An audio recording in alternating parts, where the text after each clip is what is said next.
ಏನು ದಿನದಿಂದ ದಿನಕ್ಕೆ ಚಿತ್ರನಟಿ ರನ್ಯಾ ರಾವ್ ಒಂದು ಗೋಲ್ಡ್ ಸ್ಮಗ್ಲಿಂಗ್ ಪ್ರಕರಣ ವಿವಿಧ ತಿರುವನ್ನು ಪಡೆದುಕೊಂಡು ಸಾಗ್ತಾ ಇದೆ, ವಿವಿಧ ದಿಕ್ಕಿನಲ್ಲಿ ಸಾಗ್ತಾ ಇರುವಂಥದ್ದು. ಆ ಒಂದು ನಂಟು ಎಲ್ಲಿ ಮುದೋಳಕ್ಕೆ ಇದೆ ಅನ್ನೋ ಒಂದು ಸಂಶಯ ಕಾಡಿತ್ತು. ಅದಕ್ಕೆ ಕಾರಣ ಏನಂತಂದರೆ ಇಲ್ಲೇನಿದೆ ಓಂಕಾರ ಸೌಹಾರ್ದ ಏನು ಪತ್ತಿನ ಸಹಕಾರಿ ನಿಯಮಿತ ಏನು ಬ್ಯಾಂಕ್ ಇದೆ, ಈ ಹೆಸರಿನಲ್ಲಿರುವಂಥ ಇದೇ ಹೆಸರಿನ ಇಲ್ಲಿರುವಂಥ ಬ್ಯಾಂಕ್ ಖಾತೆ ಮೂಲಕ ಆಕೆಗೆ ಹಣ ವರ್ಗಾವಣೆ ಆಗಿರೋದು ಅನ್ನೋದು ಒಂದು ವಿಚಾರ. ಆದರೆ ಸದ್ಯದ ಮಟ್ಟಿಗೆ ನಾವು ಇಲ್ಲಿ ಬಂದು ವಿಚಾರಣೆ ಮಾಡಲಾಗಿ ಅವರು ಇದಕ್ಕೂ ಆ ಒಂದು ಪ್ರಕರಣಕ್ಕೂ ಯಾವುದೇ ರೀತಿ ಸಂಬಂಧವಿಲ್ಲ, ನಮ್ಮ ಬ್ಯಾಂಕ್ ಖಾತೆಯಿಂದ ಅವರಿಗೆ ಹಣ ಸಂದಾಯವಾಗಿಲ್ಲ, ವರ್ಗಾವಣೆ ಆಗಿಲ್ಲ ಅನ್ನೋ ಮಾತನ್ನು ಹೇಳ್ತಾ ಇದ್ದಾರೆ. ಇದಕ್ಕೆ ಸಂಬಂಧಪಟ್ಟಂತೆ ನಾವು ನೇರವಾಗಿ ಬ್ಯಾಂಕಿನ ಸಿಬ್ಬಂದಿಯನ್ನು ಮಾತನಾಡಿಸೋಣ. ಅದ್ರ ಜೊತೆಗೆ ಸಹಕಾರ ಇಲಾಖೆ ಅಧಿಕಾರಿಗಳು ಕೂಡ ಇಲ್ಲಿ ಬಂದಿದ್ದಾರೆ, ಅವರು ಕೂಡ ಎಲ್ಲ ದಾಖಲಾತಿಗಳನ್ನ ಪರಿಶೀಲನೆ ಮಾಡ್ತಾ ಇದ್ದಾರೆ. ಅದನ್ನು ಕೂಡ ನಾವು ತೋರಿಸ್ಕೊಂಡು ಇಲ್ಲಿ ಏನಾಗಿದೆ ಅಸಲಿಯತ್ತು ಅನ್ನೋದ್ರ ಬಗ್ಗೆ ನಾವು ನೋಡಿದರೆ, ಮೊದಲನೇದಾಗಿ ಇಲ್ಲಿ ನಾನು ತೋರಿಸ್ತಾ ಇದ್ದೀನಿ ಈ ಕೆಲವೊಂದಿಷ್ಟು ಡಾಕ್ಯುಮೆಂಟ್ಸ್ಗಳನ್ನು ಈಗಾಗಲೇ ಅಂದರೆ ಬ್ಯಾಂಕಿಗೆ ಟ್ರಾನ್ಸಾಕ್ಷನ್ಗೆ ಸಂಬಂಧಪಟ್ಟಂತೆ 2022ರಿಂದ 28/2/2025 ಅಂದರೆ ಫೆಬ್ರವರಿ 2025 ಮಂತ್ ಪೂರ ಅಂತ್ಯದವರೆಗೂ ಕೂಡ ಇಲ್ಲಿ ಸಂಪೂರ್ಣವಾಗಿ ಪರಿಶೀಲನೆ ಮಾಡಿದ್ದಾರೆ. ಅಂದರೆ ರನ್ಯಾ ರಾವ್ ಅವರಿಗೆ ಏನಾದರೂ ಈ ಒಂದು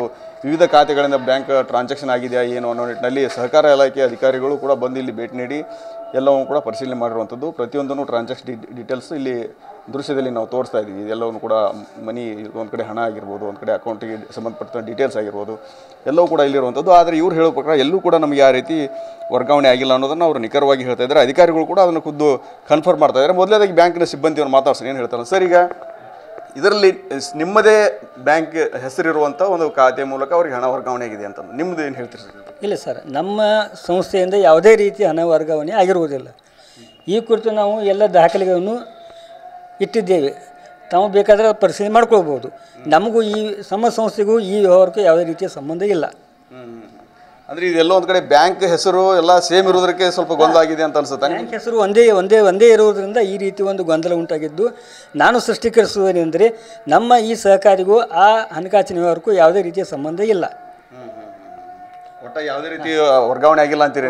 ಯಾವುದೇ ರೀತಿಯ ವರ್ಗಾವಣೆ ಆಗಿಲ್ಲ ನಮ್ಮ ಸಂಸ್ಥೆಯಿಂದ. ಈ ನಿಮ್ಮ ಬ್ಯಾಂಕ್ ಆರಂಭವಾಗಿರೋದು ಯಾವಾಗ ಸರ್? ನಿಮ್ಮ ಸಹಕಾರಿ ಬ್ಯಾಂಕ್ ಆರಂಭವಾಗಿದ್ದು ಯಾವಾಗ?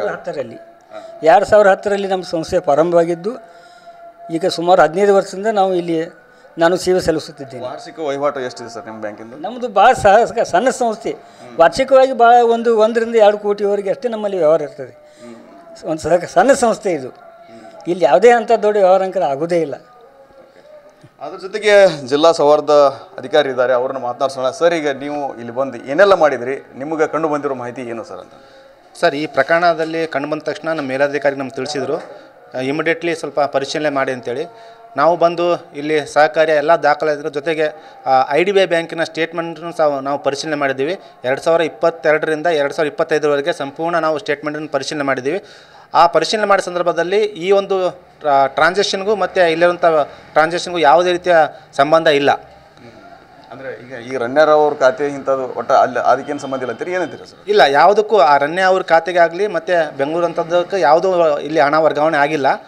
ಇಲ್ಲಿ ಸಣ್ಣ ಪುಟ್ಟ ಸಾಲಗಳಿಗೆ ಅಂತ FD ವಾಪಸ್ ಕೊಡೋದಕ್ಕೆ ಸಾಲಕ್ಕೆ ವರ್ಗಾವಣೆ ಆಗಿ ಬಿಟ್ಟರೆ ಅಂಥ ದೊಡ್ಡ ಮೊತ್ತದ ಅಮೌಂಟು ಮತ್ತು ಆ ಟ್ರಾನ್ಸಾಕ್ಷನ್ ಅಮೌಂಟು ಯಾವುದು ಟ್ರಾನ್ಸ್ಫರ್ ಆಗಿಲ್ಲ ಇಲ್ಲಿಂದ. ಎಸ್ಪೆಷಲಿ 2022 ಏಪ್ರಿಲ್ 27, 28 ಈ 2 ದಿನದಲ್ಲಿ 10 ಲಕ್ಷ ಆಗಿದೆ ಅಂತಂದು ಎಲ್ಲ ಕೇಳ್ತಾರೆ. ಆ ಪರ್ಟಿಕ್ಯುಲರ್ ಡೇಟ್ ಎಲ್ಲ ನೀವು ಸರಿಯಾಗಿ ಗಮನಿಸಿದ್ರೆ? ಎಸ್, ನಾವು ಪ್ರತಿಯೊಂದು ದಾಖಲಾತಿಗಳನ್ನು ಸಂಪೂರ್ಣವಾಗಿ ಸೂಕ್ಷ್ಮವಾಗಿ ಗಮನಿಸಿದ್ದೀವಿ. ಅಂಥ ಸಂದರ್ಭದಲ್ಲಿ ಯಾವುದೇ ಇಂಥ ವ್ಯವಹಾರಗಳು ಕಂಡು ಬಂದಿಲ್ಲ ಸರ್ ನಮಗೆ. ಇದಕ್ಕೂ ಮತ್ತು ಆ ರನ್ಯಾ ಖಾತೆಗೂ ಯಾವುದೇ ಸಂಬಂಧಗಳು ಇಲ್ಲ ಅಂತೇಳಿ ನಮಗೆ ದಾಖಲಾತಿಗಳು ತೋರಿಸ್ತಾ ಇದ್ದೇವೆ ಸರ್. ಈಗ ಇನ್ನೊಂದು ಗಮನಿಸಿದ ಪ್ರಕಾರ ಈಗ IFSC ಕೋಡ್ ಅಂತ ಅದು ಏನು ಹೇಳುತ್ತೆ ಸರ್? ಬ್ಯಾಂಕ್ ಹೆಸರು ಸೇಮ್ ಇದೆ, ನೀವು IFSC ಕೋಡನ್ನು ವೆರಿಫಿಕೇಷನ್ ಮಾಡುವಂಥ ಏನಂತ ಬಂತು ಸರ್? IFSC ಕೋಡು ಈಗ ನೀವು TVಯಲ್ಲಿ ತೋರಿಸೋಂಥ IFSC ಕೋಡಿಗೆ ಮತ್ತು ಇವರ ಬ್ಯಾಂಕ್ನ IFSC ಕೋಡಿಗೆ ತುಂಬ ಡಿಫ್ರೆನ್ಸ್ ಇದೆ. ನಾವು ಈಗ IFSC ಕೋಡ್ ಪರಿಶೀಲನೆ ಮಾಡಿದ ಪ್ರಕಾರ ಅದು ಯಲಹಂಕದಂತೇಳಿ ತೋರಿಸ್ತಾ ಇದೆ. ಬಟ್ ಇಲ್ಲಿದು IFSC ಕೋಡು ಮತ್ತು ಆ IFSC ಕೋಡ್ ತುಂಬ ಡಿಫ್ರೆನ್ಸ್ ಇದೆ ಸರ್. ಬಟ್ ಈಗ ನೀವು ಎಲ್ಲ ದಾಖಲಾತಿಗಳನ್ನ ಪರಿಶೀಲಿಸಿದ ಪ್ರಕಾರ ಇದಕ್ಕೂ ಅದಕ್ಕೇನು ಸಂಬಂಧ ಇಲ್ಲ ಅಂತ ಅನ್ನೋದು 100% ಶೂರ್ ಆಗಿ ಹೇಳ್ತೀರಿ? ಹೌದು. ಈಗೇನು ನೀವು TVಯಲ್ಲಿ ತೋರಿಸೋಂಥ ಮಾಹಿತಿಯ ದಾಖಲಾತಿಗಳು ಟ್ರಾನ್ಸಾಕ್ಷನು ಪ್ಲಸ್ ಇಲ್ಲಿ ಚೆಕ್ ಮಾಡಿದ ದಾಖಲಾತಿಗಳ ಜೊತೆಗೆ ಟ್ರಾನ್ಸಾಕ್ಷನ್ಗೆ ಯಾವುದೇ ಲಿಂಕ್ ಇಲ್ಲ ಸರ್.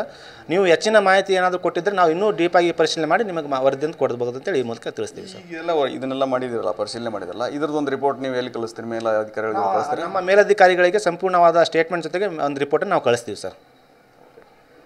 ಇದಿಷ್ಟು ಒಂದು ಕಡೆ ಬ್ಯಾಂಕ್ ಸಿಬ್ಬಂದಿ ಆಗಿರ್ಬೋದು, ಇನ್ನೊಂದು ಕಡೆ ಸಹಕಾರ ಇಲಾಖೆಗೆ ಸಂಬಂಧಪಟ್ಟಂಥ ಅಧಿಕಾರಿಗಳು ಹೇಳ್ತಾರೋ ಮಾತು. ಯಾಕಂದರೆ 2022ರಿಂದ ಇದುವರೆಗೂ 2025 ಫೆಬ್ರವರಿ ಅಂತ್ಯದವರೆಗೂ ಕೂಡ ಸಂಪೂರ್ಣವಾಗಿ ಎಲ್ಲವನ್ನು ದಾಖಲಾತಿಗಳನ್ನ ಪರಿಶೀಲನೆ ಮಾಡಿದ್ವಿ. ಇಲ್ಲಿ ಎಲ್ಲೂ ಕೂಡ ಈ ಬ್ಯಾಂಕ್ನ ಅಧಿಕೃತ ಖಾತೆಯಿಂದಾಗಲಿ ಇತರೆ ವ್ಯಕ್ತಿಗಳ ಖಾತೆಯಿಂದಾಗಲಿ ರಣ್ಯಾರಾವ್ ಅವರಿಗೆ ಸಂಬಂಧಪಟ್ಟಂಥ ಯಾವುದೇ ಖಾತೆಗೆ ಹಣ ವರ್ಗಾವಣೆ ಆಗಿರೋದಿಲ್ಲ ಅನ್ನೋ ಮಾತನ್ನು ಅವರು ಖಚಿತಪಡಿಸಿಕೊಂಡು ದೃಢಪಡಿಸಿಕೊಂಡು ಹೇಳ್ತಾ ಇದ್ದಾರೆ. ಮತ್ತು ಇದಕ್ಕೆ ಸಂಬಂಧಪಟ್ಟಂತೆ ಯಾರಾದರೂ ದಾಖಲಾತಿಗಳಂತಂದರೆ ನಾವು ಅದನ್ನು ಕೂಡ ಪರೀಕ್ಷೆ ಮಾಡಲಿಕ್ಕೆ ಪರಿಶೀಲನೆ ಮಾಡೋಕ್ಕೆ ಸಿದ್ಧ ಅನ್ನೋ ಮಾತನ್ನು ಹೇಳ್ತಾ ಇದ್ದಾರೆ. ಕ್ಯಾಮ್ರಾಮನ್ ಬಾಪು ಜೊತೆ ರವಿ ಮುಖಿ, TV9 ಬಾಗಲಕೋಟೆ.